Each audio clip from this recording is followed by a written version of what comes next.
February is an interesting month. Hello, Lenore. Welcome. It's wonderful to see you. Hello, Lisa. I'm delighted you're here. We've got When Learning is Trauma, and we're talking to my sister, Lenore Hall, who is a registered nurse and deals with trauma patients. That's the easiest introduction. Yeah. Lisa is also a nurse. And Lisa, tell us where you're working and what you're doing. So I'm a nurse in an inpatient, what we call it a substance use disorder and withdrawal management facility, basically. So we do a lot of work with folks who are, dealing with substances and also have some mental health issues as well. So I'm really excited to talk to Lenore today. Yeah. Up my alley. Well, Lisa, and sorry. Can I just say one of the biggest issues with substance abuse is trauma. Yeah. It's the way people medicate to deal with trauma. And it's accepted by society, it's just that normal thing. You have a hard day, you go home and have a drink, one drink turns into 2, 3. It's just such a big issue. So right. It's the way people medicate to deal with trauma. To deal with trauma. So you've got, how many kids, how many people, I work as a counsellor, do I see who started drinking in their teenage years because they didn't know that that's the only way to fit in, for one thing, but also it took away the pain for a while, It gives you a chance to have a break from life and what life's throwing at you. Yeah, absolutely. And so, we all talk with the counselors and the nurses all together, so everybody's on the same page with the clients. And you're right, a lot of these clients have trauma in their backgrounds, as well as depression, anxiety. But then I also get to see that a lot of the clients struggle with things like, a lot of people have the ADHD or ADD diagnosis. Yes. Rarely do they have the specific learning disability diagnosis that I see, because, it's hard to get those diagnoses, for one. That's why we're doing all of this work that we do in the field of dyslexia. But also, I think it's just more common that people will diagnose these folks with ADD, ADHD. So I would say out of 10 clients that I see, 9 of them have these diagnoses. So then, and so there's so many things that go along with that. And Lenore, you mentioned, trying to fit in. So we know when kids are having struggles in school, hard for them. They need this group. But the other thing I noticed, specifically talking about the trauma, is that people tend to underestimate the trauma that's happening in the school. Like I think people look for the major trauma in somebody's life. So they're looking for, the family was homeless, or, somebody saw somebody get shot, and these big traumas. And they don't realize that those little itty bitty, they're not little itty bitty, but those frequent failures in school are adding up to trauma. That's Lisa, I'm so glad you brought this up. This is absolutely, I believe, in like a pandemic, if we can talk in those terms, of issues with pure relational fitting in schools. Like, it's a societal issue we're dealing with, of pandemic proportions, as you're just saying. So many clients you see who don't have a language for, I'm struggling here. And it's not the big traumas we're talking about, the little traumas in life, which the way we're living in our world and in society. I read a book. One of the authors was saying that the ADHD, that agitation and inability to manage just what's going on. His version of that was a lot of emotional issues in the background, like just not being able to put the words on what's happening. And your body expresses that in that agitation, in that inability to just be in a calm place. But what's worse in America is that, and I don't really know how it is abroad. I think that people in Europe seem to have a little bit of better handle on this, and in Australia as well, that in America, it's so hard to get these kids identified as having these learning problems. It's much easier to get them a diagnosis of ADD, ADHD, and then they'll say, well, take them to your family doctor and just put them on medications. And a lot of people, they can have ADD, ADHD as well, but sometimes the medications aren't helping as much as they should, because the other problem is that they're struggling with specific learning disabilities. That's what we call it. And most of those folks are dyslexic folks. Now, when I say dyslexic, excuse me, I also put in there dysgraphia and dyscalculia. I just lumped the whole thing up because it's very related. But it's harder to get those diagnoses. And even if you do, we still have the problem of nobody knows what to do with these kids in the school. The other problem is that people feel embarrassment about having low literacy skills. It's much more acceptable to say I'm bad at math, but to say I'm bad at reading or writing, it carries, an embarrassment factor to it. So that when the counselors are working with these folks, they very rarely are going to tell the counselors, oh, and by the way, I'm really terrible at reading. Exactly. You see, they say, well, what's your trauma background? And then they're looking for those, those other things, not realizing. And that's exactly right. We need to broaden that definition of trauma to understand, like when we say trauma, exactly what you said. I love that. It's not the big traumas we're looking at, but it's that inability to say, I'm hurting here, or I'm struggling, or I'm not managing my reading and writing, and the shame that evokes. Now that's a trauma. When you feel ashamed and you have to hide. That's what shame does. We hide it. So it's like, oh no, I can't talk about that because it's not acceptable, or whatever the child's reasoning is around that. Can we really be clear? I think if we can get that message out, and I think maybe trauma is the wrong word to use. I don't know. Yeah. Maybe, it's like, because we suddenly say, suddenly identify or say, no, that's not an issue. Trauma is not an issue, when it actually is. Yes. Lenore, I just want to take you back. You said something about the children don't have the language to say, this is what's happening. And I think that's where we even have to start, before we even identify anything. That's exactly right.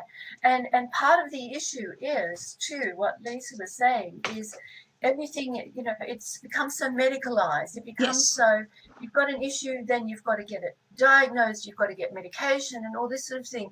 When in actual fact, it's much more a relational issue about, okay, what's going on here, and trying to get the kids to put words on it. Yeah. Like, what's happening in school. And just being able to put some words on, well, I had a bad day today, or I got left out, or those sorts of things. That's traumatic to you. I can't do the work. And then people say, what does that mean? Well, and that's where we're expecting, I think, children to tell us what's wrong, when all they're saying is, I don't understand what you're saying. Yeah. But you're absolutely, I think that we've really hit something here, is we've got to give children the language, and teachers then have to respect the child to say, I'm not getting it. Because I was telling Lisa, I remember when my youngest was in second grade, and at the end of the year they sent home a book, and throughout that book every line was crossed. So for a whole year there'd been cross marks, and no one called me up, no one said there's a problem, and the child can't say I didn't get it on a weekly basis or even a daily basis. Tell me more, Lenore. Yeah, and whoa, that's already, it's in the realm of a much bigger issue. So we've got to learn to catch it much earlier. right? Because at that stage, it's like it was dramatic, and you then went on and had to take him out of school and all that, that knowing the story. I mean, it's, and everybody's going to have a story. Like these are your stories too. It's challenging, and gosh, okay, yeah. But I think Well, you've got it. oh, go ahead. Yep. I also noticed that the people that I deal with at work, they're adults, and as a language-based learning problem, they struggle with their words as adults, trying to work through things with the counselors, for example. And I think the last time we talked, Lenore, you did such a great job of discussing the brain when it's under stress.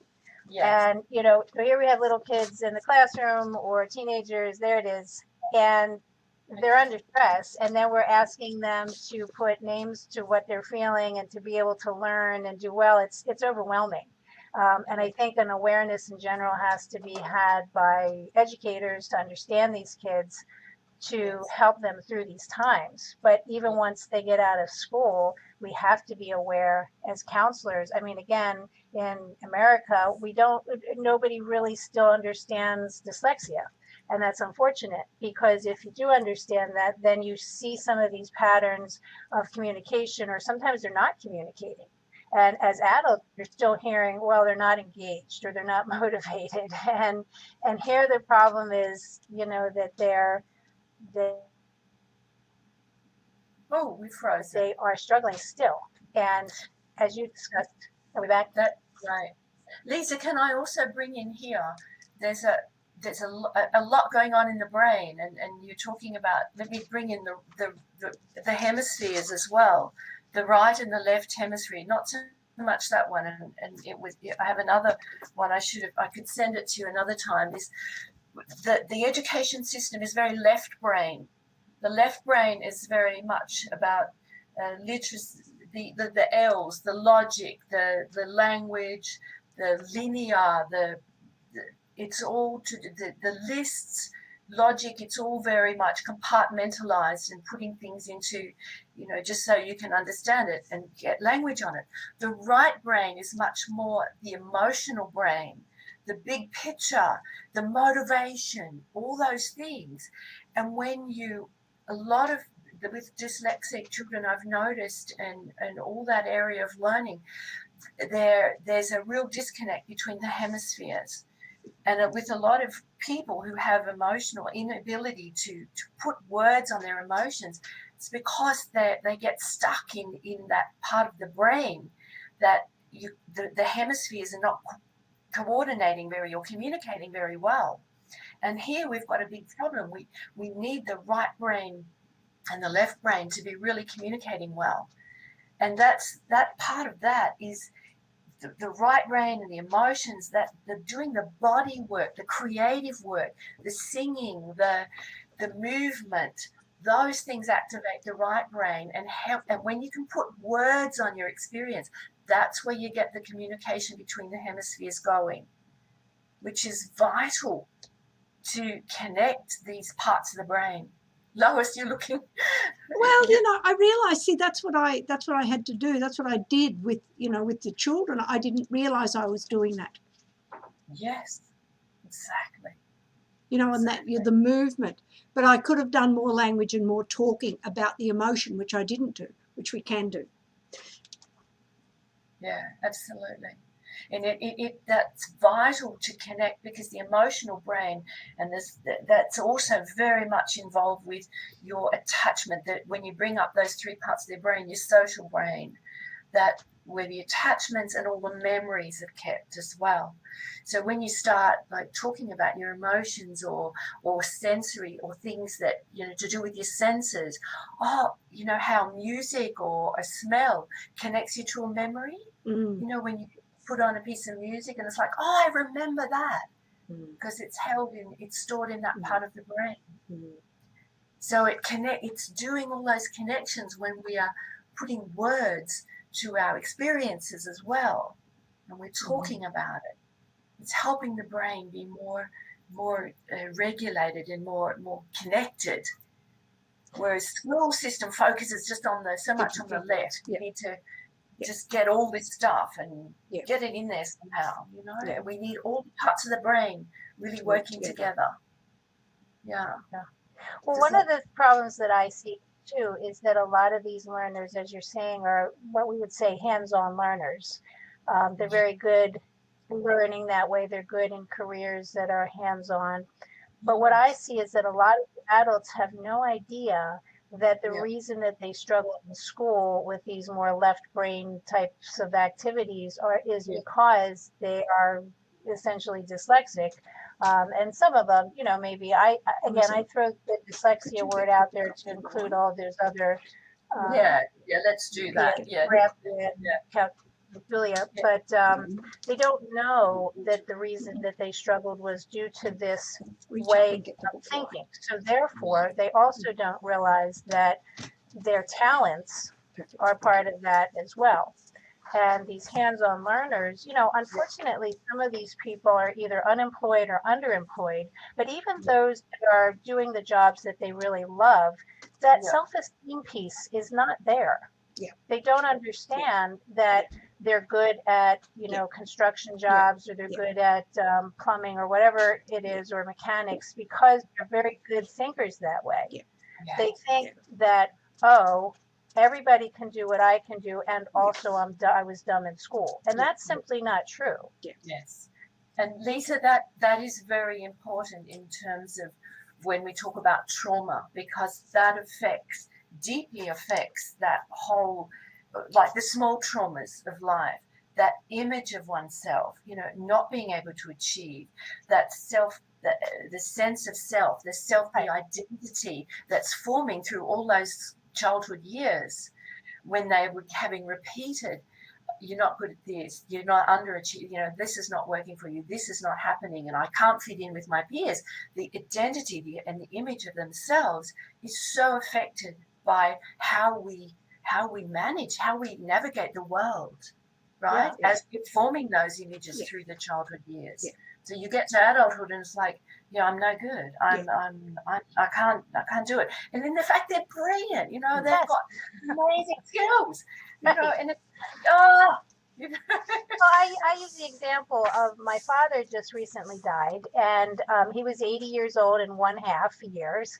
He was a brilliant photographer. He was a brilliant artist. He built things. He built this bed for me when I was little in our old house. It was like this house bed. It was incredible.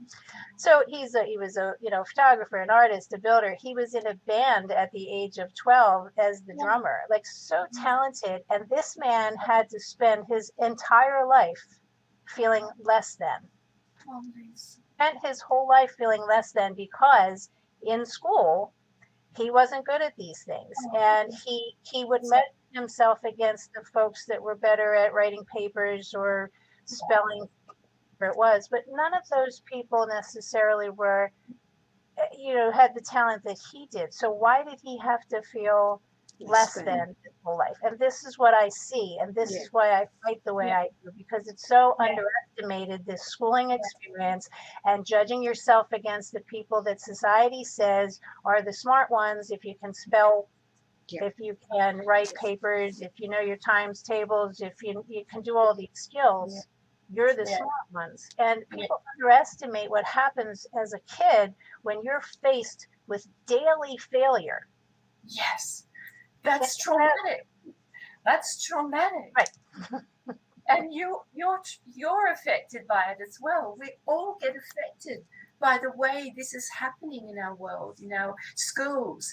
You know, when you talk about your dad, you're so affected by it. I am. It makes me sad.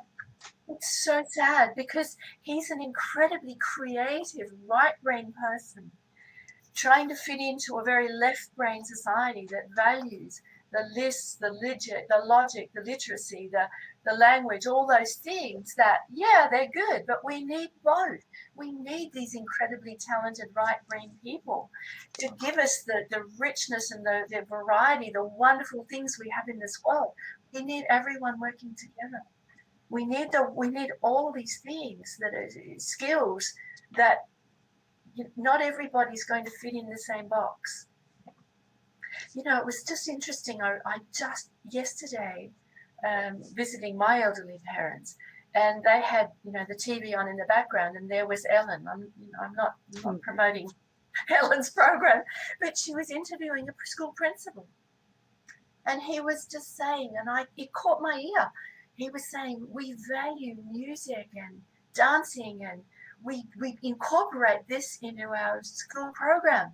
Because, you know, imagine a school doing that, where it's part of the program, and kids are valued for all these different things, and it's using, he didn't know it, but he's actually using the hemispheres, and he's using the parts of the nervous system that are calmed when we actually are doing things like singing and joining with other people.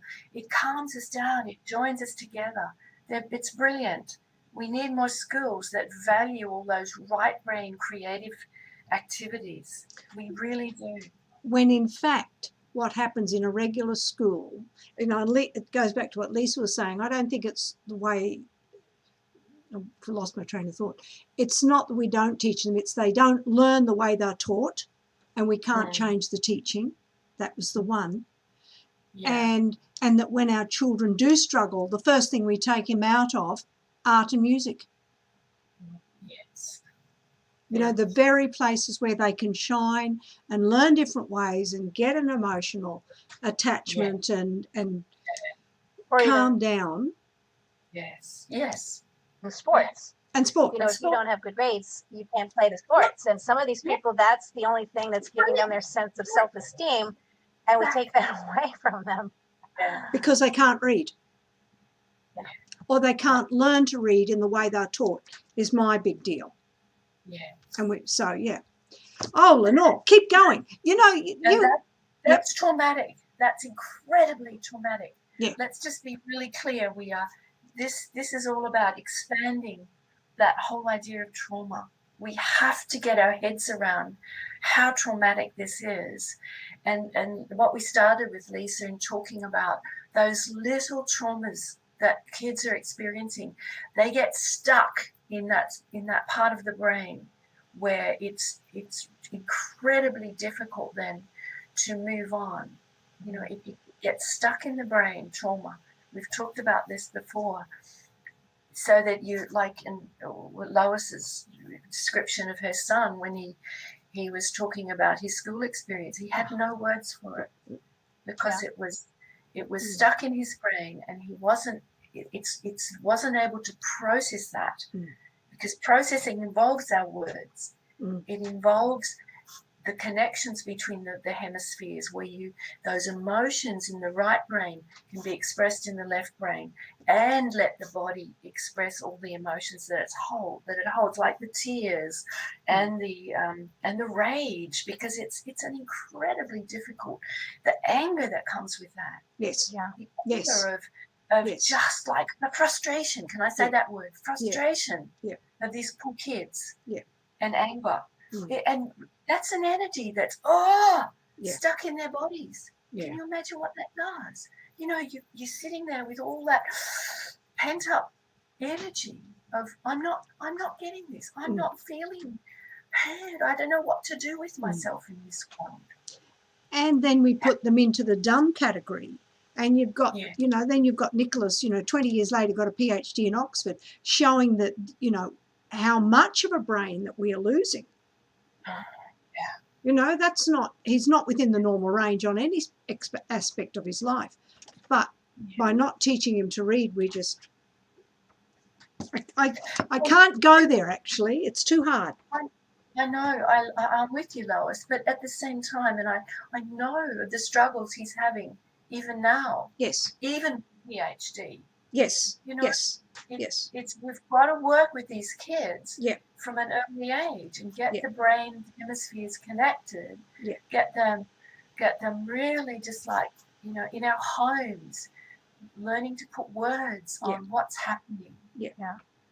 Well, another problem is that where people don't understand dyslexia, for example, some parents don't want their kids labeled. And if you don't understand that dyslexia, for example, is actually basically a genetic variation in brain wiring, that they have usually talents in an area that's outside of the literacy skills, then you're not going to necessarily think of it in a positive light. But these kids need to know that there's nothing wrong with their brains. And it's going to take everybody to understand this, to help these kids understand how valuable they are. Yes. And, it's when my son, I never told him when he was younger that he was dyslexic, because I was one of those persons that thought, well, I don't know if I want to label him. I used the term, but I didn't sit him down and explain it to him. It was him that came to me and asked if he was dyslexic. And well, he asked me what did it mean, and I explained it. And he asked me, "Am I dyslexic?" And I said, "Yeah." And he said, "Well, that explains it." So here he was. Can I ask how old he was? He was in 8th grade by the time I gave him that technical label. So here's a kid who's gone through like a number of years going, "Ooh, there's something going on here. I'm not fitting in. I'm really struggling." And there's a whole lot of years leading up to him coming and saying. Right.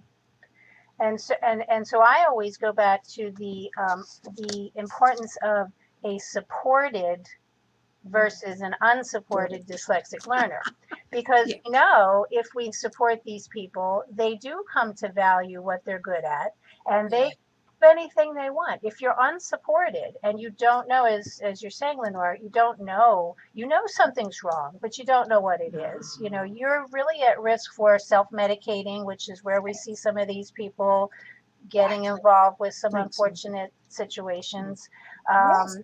Joining some people, joining a group that are maybe they've got their own identity and they're identifying themselves by like issues that you don't want your kids to be involved in, because they fit in there.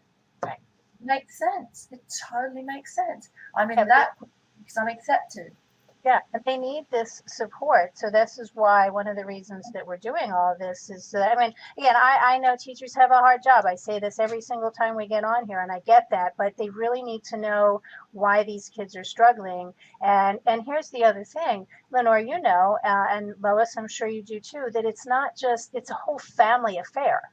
Yes. The trauma doesn't stop with my son sitting in class. The trauma is the whole entire family. I'm scared. I don't know why he's not doing well. And, families get very emotional and wrapped up and scared. And then other things are going on. It's not just a one-person show here. It's the whole family. Now imagine if you have parents who are dyslexic too. They themselves have had struggles, didn't know why, and that sets up the fear cycle, and it goes around and around in circles, and it's awful. This is so important, Lisa. This is so important what you said, because we've got to understand that issues are not just a one-off. What we do, how we are relating to each other, and absolutely it starts in the family. Our relationships are incredibly important, but not only, I can't say that enough, but we affect each other. Our issues affect each other. Lenore, we've got to, keep going. No, the family issues, Lisa, that is absolutely vital that we bring this into it, because and then we're dealing with generational issues, and we don't know how to deal with this, a sense of despair, and don't know where to turn to get help. And your whole family, your story would be just a little system there of all these issues that you could write about, as in Lois's family. And loads of people for decades have been going through this same thing. And I have to say, I feel a little frustrated today. I think you can see that in the way I'm talking. I'm exasperated. And, I was looking through my son's 2nd grade work last night, and I was feeling so guilty inside at some of the chaos that I contributed to, because I was insisting he goes to school and insisting he does well, and trusting that the school knew what what they were talking about. And all I kept hearing was, well, he's a boy, he's messy, he'll catch up. And I didn't know, because I wasn't a teacher. Then it took for my son to fail out of high school and you know, come, and then my eighth grader to come to me and say, hey, am I dyslexic? To say, wait a second. Yeah. Then I did all this research, and this is how I've come to, you know, to be doing the work that I'm doing. But I, as a family, you know, as a mom, I carry a lot of guilt that I didn't know what this was. And I don't want any more families to go through this. But unfortunately, my story is far from unique. Yes, and that's so. Oh my goodness, Lisa, it is. And Lois is in the same situation. I know, and it's about dealing with your own pain in this as well, because it is incredibly painful. What I'm hearing is getting stuck yourself in these things, and part of your process is to put words on that, just exactly like you're doing, and putting it into, reframing it into that context of, you know what, I did the best I could, even though you still beat yourself up, but it's put me down to be a warrior for this. We're out there. You're out there doing this. So good on you. And getting a free therapy lesson. Thank you, Lenore. I need it. Yes, because the guilt and the shame, you know, keeps us stuck in that, and not. And good on you for talking about it and saying, I'm exasperated. It's so important because it just is about processing your pain. And reframing it into, we're doing this, we're pushing for changes. We've got to keep talking about it. Really we have a question from Chris, and he says, if my glasses, okay, what are some methods of coping with academic trauma that you would recommend? Middle school and high school can be especially stressful due to the change of environment. So what methods have you got for coping with academic trauma? Thank you, Chris. Question. That's an incredible question. Yeah, it's a great question. You know, and that's something that, you know, I'm sure Lisa can speak to, and maybe that's part of your frustration that you weren't able to pick it up and really deal with it. Well, one of the things that I see, at least with the clients that I deal with, a lot of them actually like to journal or write song lyrics. I find that a lot of these people, they may have trouble with the physical writing or spelling, but they're very creative and they have great ideas. If they can get them down in a way that's not intimidating to them, it's one way. I think, Lenore, what you're saying is to get it out of there, to move that emotional stuff that's stuck in the brain and literally get it out, like onto paper or in a song. Maybe write, people that are musical or art. My son does a lot of really neat drawings and things, and it helps him. That is absolutely vital. Or movement, you know, let those kids get and move their bodies, but at the same time, it's at some point it's really important they can find connections with other people, you know, mentoring, places where there's I'm heard, you know, I'm seen. So that there is that those connections with other people are being strengthened and built. You know, if there's a mentor that they can find, or because especially you get into the teenage years, their peers are incredibly important. But finding a connection, yes, absolutely, the journaling, the music, the creative outlets that help them express their emotions, and then being able to just put the words on it. You know, this is really tough.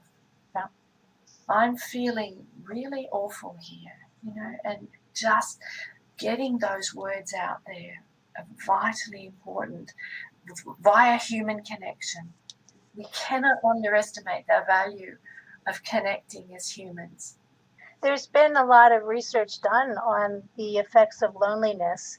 And then also exercise. So exercise and human connection are two great ways that are going to involve medicating people that they can work on their mental health, basically. So I've been looking into that. Oh, beautiful, beautiful. And that the Surgeon General under Obama, what was his name? He's now in the cabinet with Biden. He's written, I read a paper of his about loneliness. It was brilliant.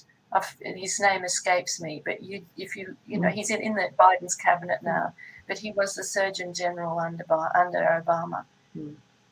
Brilliant paper on loneliness. Which has really been exacerbated through the pandemic. Oh, massive issue. Massive. And I mean, from my point of view, I was just thankful that my children are not in their early 20s and stuck in a room on their own for months on end. I mean, It's a collective trauma. We are going to be working on this for years, dealing with it. But talking about it is really important. Just acknowledging it. Saying, hey, it's tough. Yeah. It's tough for these teenagers, young 20s. It's tough for everybody. Yes. But just hearing someone say that, it's so important. To say, I hear you. Yeah. I see you. Yeah. We need to say that to our kids from an early age. My little 3-year-old grandson. It starts from when they're born. The fact that to be seen, to be heard is what it's all about. Yeah. I think that's another good reason why, again, people that don't like labels, but if you know why you've struggled in school, for example, and it's caused a lot of adverse emotions, to know that you're not the only one, I think is so important, especially with the clientele that I see, because a lot of these folks feel isolated. And, coming from a substance use disorder facility, what may have started out as a social event quickly turns into a very isolating problem, where you have substance use disorders and you feel really alienated. And so then how you have low self-esteem, maybe you feel isolated, you feel, stressed and like you don't belong. How do you rejoin the community with positive, feelings? How do you do that? And I think one important thing is to know that you're not alone. Find some support groups. There's so many dyslexia support groups that I see. I'm on Facebook a lot, and I find that just talking with other people that have gone through these same things. I don't know if, Lois, if your son has ever talked to other people that went through that, if that has helped him, or I don't know. Nicholas has actually found counselling recently, which has been huge for him. When we were first struggling, finding someone who had been through the journey, and our mentor was Richard Rogers. Just knowing about him was phenomenal. Yes. And it really resonated with Nicholas. Nicholas didn't talk much because of his language disability, and then he'd come back months later and say, well, why did this happen? And you knew it was very important to him, but it was important to me. And mentors, exactly, are so vital. We need each other. We've got to remember that we need people. We need those people who are doing those great works of support groups and all that. But realizing really, and they need support from, they need the supporting government bodies and all that. We realize how connected we are. And it's a turning point in the world where we realize how connected we are with what the pandemic's done. As bad as it is, it's just made us all realize, hey, what we do affects each other. Some people have a harder time getting the message, and that's, it's not about individual gain here. We're not competing against each other. We desperately need to learn to lay down our arms and connect. And, in talking to a divided America, that's a tough journey ahead you guys have got. Yes. But it's so vital that we just, like, you know, oh my goodness, just realize that yes, we can connect in small groups, and that's important, those support groups, and find those areas of interest where we connect with each other. Mm-hmm. It's, yeah, we've got to lay down our arms. We have to move forward. To move forward. And a lot of the reason that we get all divided is, again, trauma, because we get all defensive, you know, like, I've been hurt in the past. You know, if you've got a history of hurts, of course you're going to have your defenses up. Yes. So it's a matter of breaking them all down. Yeah, it's a matter of realizing, hey, we've all got issues, but we have to lay down our arms is the only way to move forward and breathe, to calm our own nervous systems first. What I was thinking about with Lisa and school, you know, the training of a teacher is all of 4 years, and they cover a huge amount during that time. But it really has to be now much, much longer. Yeah. And the pay should reflect that, because they're now being asked to do, and they're being asked to know so much more. Yeah, and Lois, I hear you, but I you know, and that's a whole huge area of how we train, and, you know, I just take my hat off to teachers. My son was a teacher. There you go.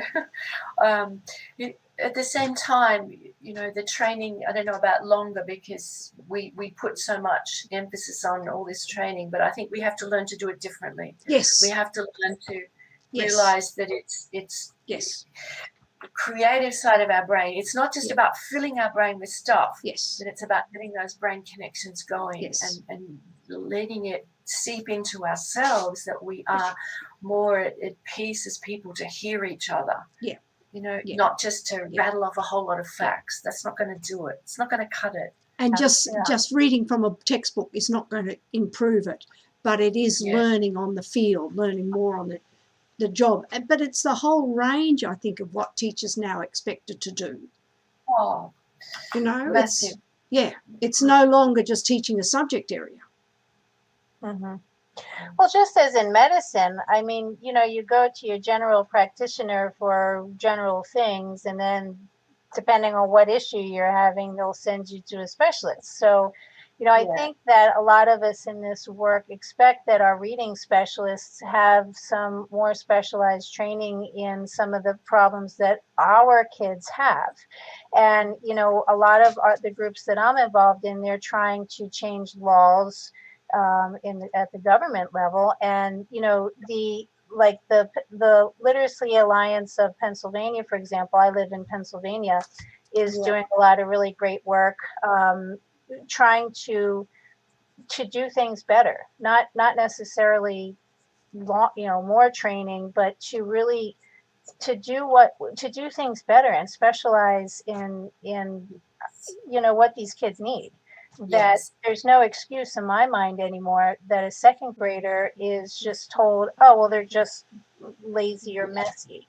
No, you should know what that looks like, and then you should know how to start helping them to keep their self-esteem afloat, so that by the time they're adults, they don't feel like they're losers and less than, because that's what I see.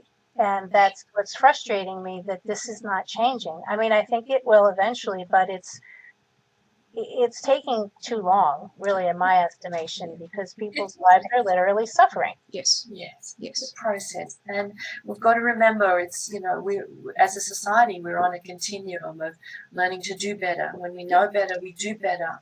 So, you know, and like medicine with specialized care, I think teaching will probably become more specialized. But what I found helpful in the area of medicine, being a nurse, when I was working in psychiatry, we suddenly got to a point in Australia where within psychiatry they brought in what was called trauma-informed care. So instead of psychiatry just being these categories of diagnoses, which the psychiatrists tended to do. You fit these different diagnoses, then you medicate for them.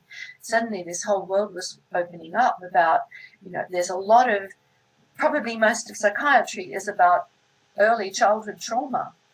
People who've had a history and a background of trauma. So suddenly taking a history became much more important. Right. And what's happened.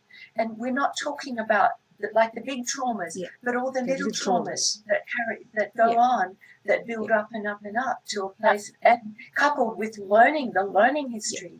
So taking a history is very important, understanding the history. Now, you can't expect a teacher to know all the history and all those things, but being trauma-informed, as in what we've talked about today, understanding that these small traumas are incredibly impacting in an individual's identity and self-esteem and how they're seeing the world. Right. And themselves. Exactly. Especially themselves, because that is forming the basis of their self-esteem and their who they are as a person, how they're interacting with the world. So that trauma-informed process is getting this message out there, but holding on to that. Trauma is not just those big events. Not a car crash. I'm struggling with the language because I think it's the wrong word. I don't know. It needs to be some other definition. I'm not sure what, and that's something to talk about and throw around with each other. How do we get the message out there that this matters? All these things that are building up in our child's life, the small traumas. There is that definition, the little t traumas and the big T traumas. Yeah. But we've got to really understand. But I think when we say little, that tends to minimize this. No, this can't be minimized. I think it's an accumulation of small traumas. That's the word. But even to say small traumas, again, they're not small traumas. Exactly. That's what I'm saying. The grappling was to the kid who's sitting in the classroom just feeling like a big dummy. Yeah. It's like daily personal school failure. Yeah. You're so right. That's why I don't know what we would call it, but yes, we're really grappling with this. We're kind of trying to find another language. It's huge in this kid's life. Yeah. Let's not minimize it. Yeah. But saying it's a little trauma, that's what I mean. It's not. It's like, what do we call this? Let's just put it out there. Throw it out to your listeners. And I know what you mean, Lenore. I know, and Lois as well. But I think that again, we can't minimize this anymore. This has to be right out front and center to say these kids are daily suffering, and it is affecting their self-esteem, their outlook on themselves and the rest of the world, and they're winding up, becoming, if they're unsupported, I have to make that distinction. If you're supported, people will say, well, dyslexics do very well in this world. Yes, some do. And those are the people who have been supported somehow or another. The people that are not supported, they are really, really at risk. And that's a shame. Lenore? 3 weeks ago or 2 weeks ago, we had Joe Brummer on the show, and his is a trauma-informed classroom. Oh, love it. Yeah. There you go. Yeah. How it dovetails, how it works. This is what I'm saying. This is beautiful. This is just really beautiful because it's where we're going, where society has to be aware of how important this is. Yeah. Yeah. And his book is about, or his training is, this doesn't happen in a day or even a week. This is a whole school approach, and it's going to take time, and we have to unpack it. Yes. It's not a quick fix. No. And talking about it is so important. Yeah. Getting the message out there. Laying down our arms the way we talk about it, not attacking the poor teachers, who do the best they can. It's like, okay, this is tough. We, get support where you can. Those groups are wonderful. The wonderful work. Talking to kids about what are you good at? Yeah. that you can find that self-esteem. It's really important. And feel like you belong. Yeah. But keep working on it. Yes, we do need the literacy. We do need to get these tasks and find ways to help our kids get a handle on the world, you know, in the way they fit in the world. Because we all fit. That's the message we're going to get out there. We all fit somewhere in this, and it's all important. We all have a place to play. It's just, it doesn't fit one mold. Particularly now as we have, you know, the worldview that we have over 9 billion people on this planet. Yeah. You know, that's a lot of people, and the world is struggling to cope with so many humans. They particularly want to live a particular lifestyle. So, you know, we've got a lot to discuss, and then we're now far more interconnected and connected than we ever have been. Yeah. Yeah, and it's overwhelming, you know, you put it, you know, and that, you know, when we get like that and then we go into shutdown. So it's really important we start with where we're at, build those connections, and start with, you know, dealing with our own traumas, you know, start with ourselves, like, because whatever we don't, this is really important too, whatever we don't process in ourselves, we will project it onto others. So what is a blind spot or unprocessed pain in ourselves? You know, we just project it and blame. And you had 4 years of a man who stood up and blamed everybody around him. And that was all his unprocessed pain, you know, that he throws, and he still does it. Not my fault, you know. Blame somebody. And so we've got to start with ourselves. Yeah. And, you know, take a breath and deal with it. You know, get a handle on, you know, what triggers me. You know, that was great, Lisa, when you said that before in the session, you know, this is really something I'm passionate about. I carry a lot of guilt here. Yeah. It tells you, okay, I need to deal with this. I need to let myself grieve this pain that I'm carrying. Yeah. It is painful to go through what you've done. It's the same. And talk about it and let the tears come and process it. So then you can go out there and have that freedom to hear other people's pain, because there's a lot of it out there. Yeah. I've just written 6 pages of notes. Talking to her. I feel instantly better. You've given me a lot to write about, because, you know, there's a lot of questions that I think we have to really start exploring. And it's, you know, one of the ones is cumulative small trauma and not small traumas. You know, so what do we mean? We're even back to what do we mean by trauma? Exactly. You know? Just put that out there. Put that out there to your listeners. You know, it's going to be huge. You'll open up a lot, I'm sure. We really need to together find a new language for this. You know what it is. It is trauma. Yeah. But it is